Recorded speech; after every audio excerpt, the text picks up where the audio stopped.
Bonjour, aujourd'hui je suis avec le professeur Tran Baoui, ancien chef de service ORL de l'hôpital Lariboisière à Paris et président honoraire de l'Académie nationale de médecine. Nous allons parler ensemble des traumatismes sonores. Bonjour professeur. Bonjour. Parlons maintenant de la deuxième catégorie de traumatismes sonores, ce sont les traumatismes sonores chroniques.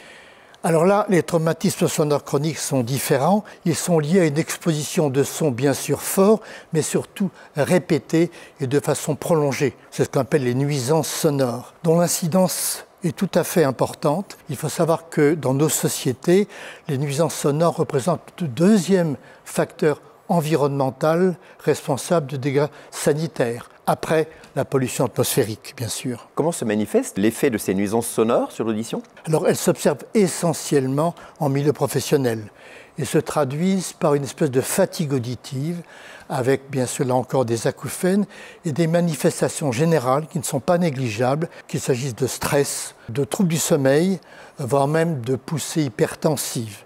Et face à de tels symptômes survenant dans un milieu professionnel, il faut pouvoir évoquer ce traumatisme sonore chronique qui, je le rappelle, est désormais considéré comme une maladie professionnelle. Comment détecte-t-on à l'examen ces traumatismes sonores chroniques? Par l'interrogatoire, bien sûr, qui permet de relever une exposition sonore anormale dans le milieu professionnel, mais également par l'examen audiométrique qui, là encore, comme pour les traumatismes sonores aigus, va révéler une atteinte élective de la fréquence 4000, qui réalise le scotome auditif. Peut-on traiter ou prévenir ces traumatismes sonores?